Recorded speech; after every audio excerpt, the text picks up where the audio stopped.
Walk through the streets of Singapore and you are likely to chance upon intriguing pieces of public murals, ones that are often dubbed Insta-worthy. And it's not just the streets. Just like today, murals back in the day decorated the interiors of public establishments and were points of attraction that saw congregation and admiration of the community. In the 1960s, Paya Lebar Airport, Singapore's international airport at that time, saw the installation of 3 public murals on its very walls. 2 of these murals similarly became popular photo spots in the landmark, which makes me wonder, could there be more to these pieces than just being a pretty backdrop? And the same question applies to our streets today. Are our public murals more than just popular Instagrammable backdrops? And if so, what are their significance and purpose? Hi, I'm Joshua Lim, and this is the Library Report, where we examine the books we read, engage the people we meet, and investigate the places we've seen. In this episode, join me as I explore the history and stories behind some of Singapore's public murals.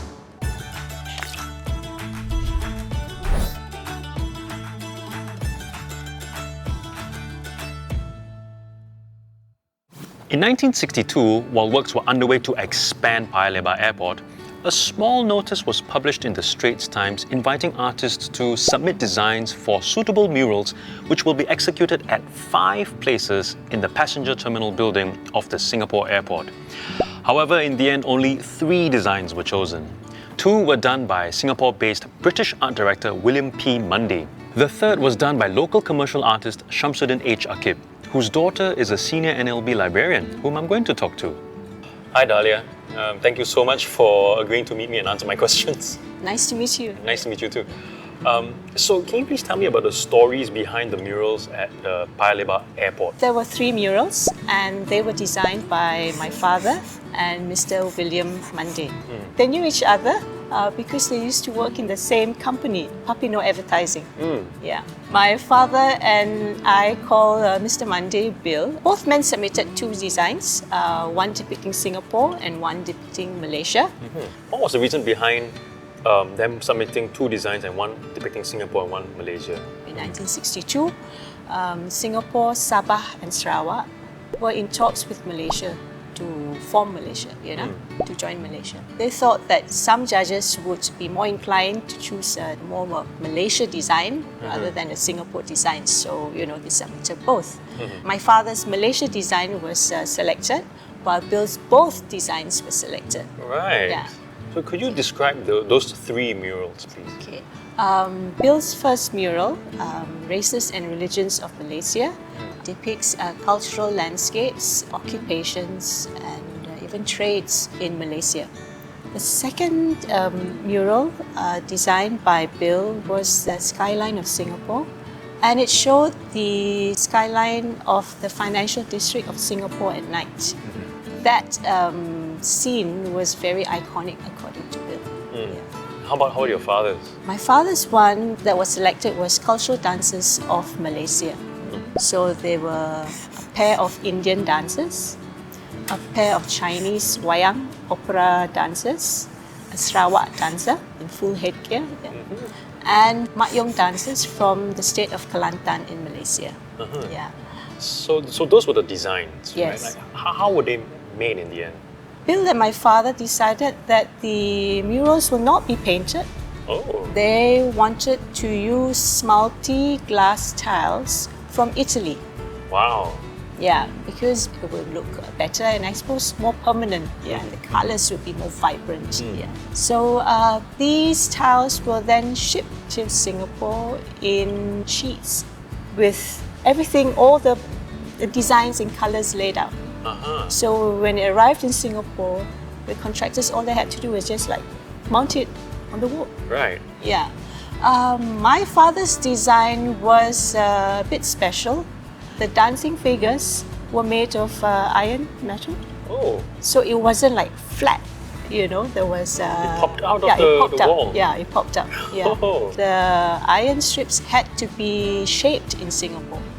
So he went to Tanjong Rhu to see the workers shaping his mural. And one of them told him and said, "Wah, lu punya banyak susah. Yours was so difficult because, they had to fashion it, they had to shape it. Yeah, it wasn't so easy as just pasting it.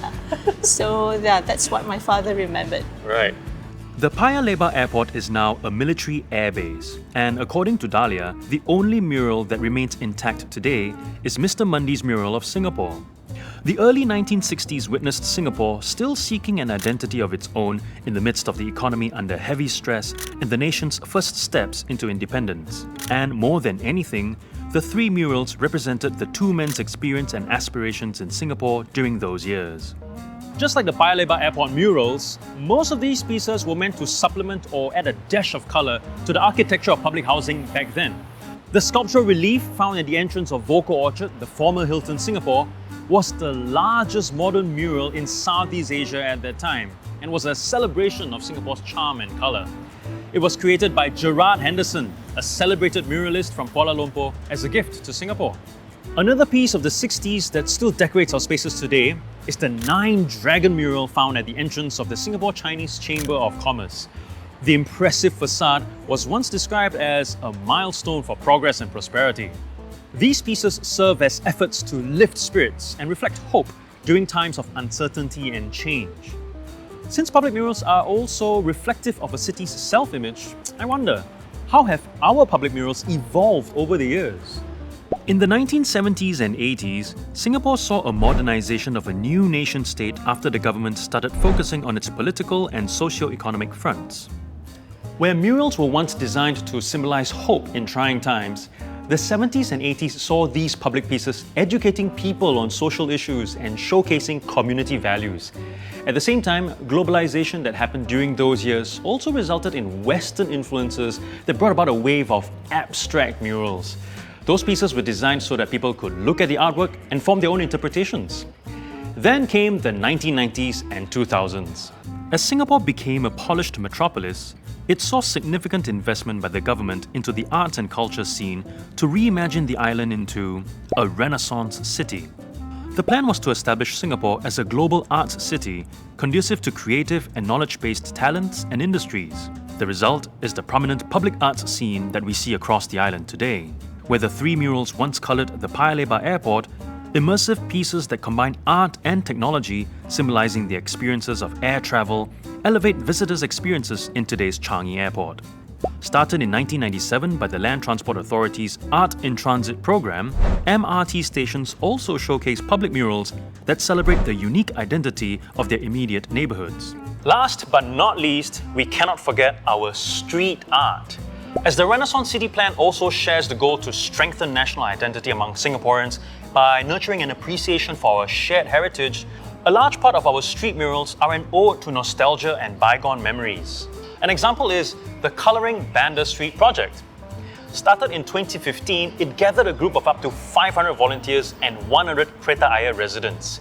Over a period of 6 months, this community of volunteers drew murals that depicted the life of past and present Chinatown, featuring old trades like Samsui women and daily scenes like people practicing Tai Chi.